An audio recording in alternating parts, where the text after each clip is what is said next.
Ce soir, à Découverte, nous parlerons des Mapuches, un peuple indigène vivant au Chili. Qu'en est-il de ces peuples? Sont-ils voués à disparaître ou bien y perdureront-ils toujours? C'est ce que nous allons savoir ce soir dans notre reportage.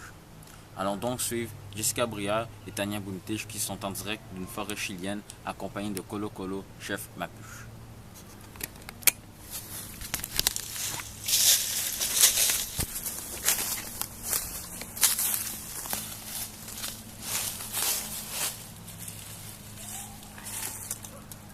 Bienvenue au Chili. Nous sommes en compagnie de Tania Buntish et Colo Colo, le chef des Mapuches.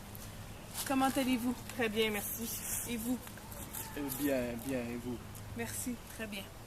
Pouvez-vous nous parler un peu de votre tribu, votre milieu de vie, comment vous vivez et tout? Eh bien, mon milieu de vie dans mon pays ou ma nation c'est dans le pays Chili. Et nous sommes dans des montagnes arides, et dans des montagnes, dans des déserts, vous voyez. Mais mon peuple est surtout dans la forêt, sur le bord mer, la grande forêt tropicale. Dans le nord, oui. Oui, dans le nord. C'est bien cela, nord. Et nous vivons près du fleuve principal du Chili, le fleuve Lao, le grand fleuve. Et la végétation qui entoure ce grand fleuve est plutôt tropicale du sud, oui. Avec grands arbres et belle végétation verte et florissante. Et grâce à celle-ci, nous pouvons construire wigwam, et comme vous nommez, tipi pour nous vivre. Exactement aussi.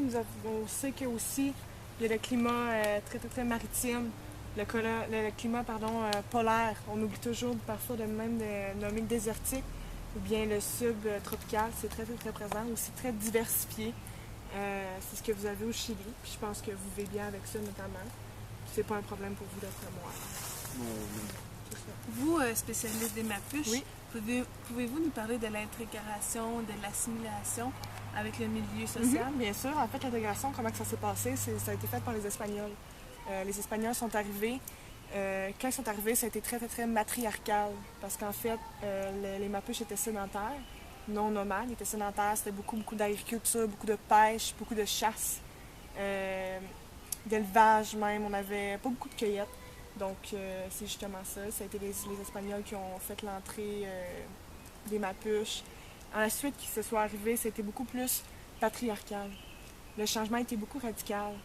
Puis, je pense que justement, encore une fois, vous vivez bien avec ça. Puis, c'est très correct. Oui, changement apporté par conquistadors bien vécu. Oui, c'est ça. Pouvez-vous aussi nous parler des enjeux qui se passent pour les Mapuches? Oui, bien sûr. Mais juste avant ça, je sais qu'on n'a pas encore parlé justement des croyances, qui est très important, encore une fois, la culture. On sait que les Mapuches, puis toutes sortes d'indigènes sont très attachés à leur culture, tout ce qui est tolérance, tout ce qui est tout ça. Là. Fait que, oui. En fait, son christianisme, évangéliste, c'est vraiment très traditionnel, rien de très extravagant. Puis, si on rentre dans les enjeux, ce qui se passe beaucoup, c'est que les Mapuches sont très menacés. Puis par le gouvernement. Tout ce qui est discriminatoire, tout ce qui est la violence, tout ça, ils veulent les décoloniser, justement. Donc, oui, exactement. Okay. Et savez-vous qu'est-ce qui s'est passé? Comment ça s'est passé? Oui, bien sûr. Il y a eu plusieurs arrestations arbitraires. Il y a eu des emprisonnements. Il y a eu beaucoup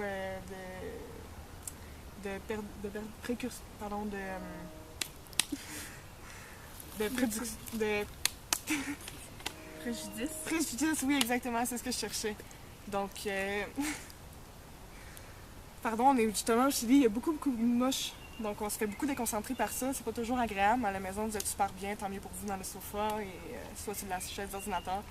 Mais, oui, donc, il y a eu beaucoup d'arrestations, malheureusement, des emprisonnements, de l'injustice, beaucoup de violence envers les femmes, aussi envers les personnes âgées, même les enfants.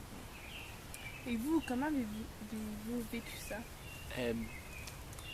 Eh bien, moi et mon frère avons vécu le début de cette discrimination, comme vous appelez cela, par le grand dictateur du Chili, Et ce fut très très difficile et ce l'est toujours, comme vous pouvez constater, pour la tribu des Mapuches, la grande tribu, de vivre dans ces moments de noirceur, parce que plusieurs d'entre nous, y compris moi et mon frère, avons voulu quitter la Mapuche, grande nation, car la difficulté de vivre dans celle-ci était rendue excessive et c'était dur de supporter comment on était mal jugé et descendu nous comparé aux autres et pas bien jugé. Et nous vivions cela très mal et plusieurs d'entre nous ont tout abandonné. Tout. Oui, c'est exactement. D'ailleurs, c'est pour ça que plusieurs personnes, même chefs de votre culture et de votre tribu, ont quitté tout simplement le Chili pour aller ailleurs parce qu'ils étaient tannés de se faire oppresser, ne supportaient pas de se faire tasser. Donc, vous êtes parmi les seuls qui ont resté. C'est ça que vous venez de dire? Oui, eh bien, parmi les grands chefs, je suis le porte-parole et je parle au nom de ceux qui ont eu le courage, bien sûr, de continuer la Mapuche vivre dans les grandes nations et grandes habitations, villages. Oui. Et comment avez-vous réussi à faire comprendre à la population que vous étiez là et que vous ne vouliez pas changer? Que vous étiez présent? Eh bien, c'est plutôt difficile à vous dire de parler dans Chili avec dictateurs. Bien, nous avons surtout manifesté notre vouloir et notre vie, mais c'est surtout grâce aux personnes qui ont commencé à appuyer cause pour nous, qui est dans le fond des dons et de l'aide humanitaire, qui a montré un peu aux dictateurs qu'ils pouvaient peut-être avoir problème. Mais c'est loin de gagner tout cela, vous voyez. C'est comme un début, un commencement. Oui. Merci tout le monde.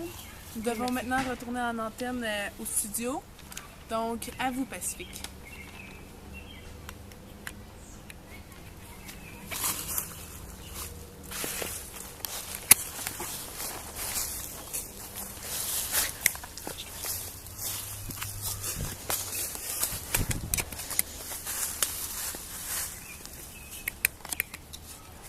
Rebonsoir. Merci Jessica, Raphaël et le chef Mapuche Colo Colo.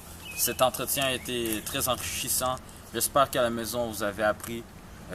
Arrêtons d'opprimer les peuples indigènes au Chili ou quelle que soit la place. Puis pour ce qui en est de vous, nous rejoignons la semaine prochaine pour un nouvel épisode de Découverte. Bye bye à la maison.